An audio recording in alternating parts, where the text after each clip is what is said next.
90 people still considered missing. Part of the emergency response to this disaster has been to tap law enforcement officers who have experience in missing persons cases, essentially to treat everybody on that list of 90 people as a missing person who can hopefully be identified alive and well somewhere. They're also trying to clear up any potential duplicate names on that list in the hopes that that looming and very scary number of at least 90 people missing, they're hoping that that number can be brought way down. But there were 49 houses known to be in the path of that wall of mud when it came down. The square mile that is the rescue and recovery scene, the place that they are searching that has been inundated with all of that earth. They say the rescue and recovery area, it's a square mile, they say it is covered at minimum in 15 feet of soil and mud and debris, at minimum. But in a lot of the search area, the mud is 40 feet deep. That's the depth of a 4-story building. That's what they're searching. The local press in the Pacific Northwest has done an incredible job of documenting the rescue efforts so far, covering the heartbreak of the 16 people who are known to have been killed and the many dozens more who are feared lost. But the local coverage has also increasingly turned to the question of why those 49 homes that were destroyed in this disaster were there in the first place, why people had been allowed to build their homes there. This exact same spot on the Stillaguamish River has seen landslides before, and not just once or twice. This is an aerial picture that was posted from the New York Times that shows the still visible seam. This is before the landslide this weekend. In the before picture, you can still see the visible seam from the last massive landslide on that hill, which happened in 2006. But before that slide in 2006, there was also a huge landslide on the same mountain at the same bend of the river in 1967. Before that, there was another huge landslide there in 1951. Before that, there was another huge landslide there in 1949, all at the same spot. In the 1950s, after the 2 first big landslides of the modern era, in the 1950s, the Seattle Times reports that 2 state agencies in Washington contracted with an engineering firm to study whether that landslide site would ever be safe. The engineering firm suggested that maybe there were a few things that might be done to try to shore up that bend in the river, that side of the mountain, but they concluded that any fix would likely be temporary. Quote, "It is almost impossible from a practical standpoint to stabilize this slide. The slope will continue to slide." That was in the 1950s, they said that. Fast forward 50 years, in 1999, again, a report prepared by the U.S. Army Corps of Engineers warned of, quote, "the potential for a large catastrophic failure at this location."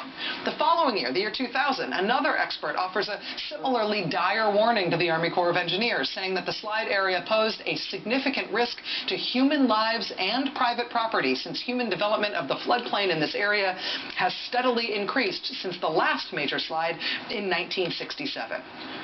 Then again, warned again in 2010, which was just 4 years ago, a report prepared for the county, for Snohomish County itself, warned that, again, this specific hillside area was one of the highest risk places in the whole county for destructive landslides. And now, just as it did 4 previous times in the last 65 years, the side of that mountain has come crashing down.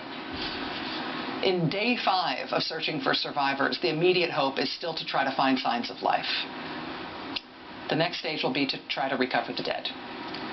And then at some point, this will have to be reckoned with as a failure of policy for why those dozens of homes were there at all, given the repeated and emphatic due diligence that was done at the federal level and at the state level and at the local level, warning over and over and over again over a period of generations in clarion terms, warning that this was going to happen. I think anyone that had lived there very long was aware of these landslides. All of the people that I have worked with there were quite aware of these landslides. I don't think that anybody had any idea that something of this magnitude could occur. When you described the potential for a large catastrophic failure in your report in 1999, obviously you're speaking as a scientist and you mean that in a technical sense. While I look at this as a layman and I think that's a large catastrophic failure, are you saying that you weren't even imagining something on this scale? Well, the analysis that we did for that project suggested that there was a potential for a very large volume of soil to fail from the western margin of the landslide. it suggested that it wasn't currently completely unstable, but that if conditions continued to evolve, that could be stabilized and fail. We didn't, for that study, we were looking solely at the potential for sediment inputs to the river.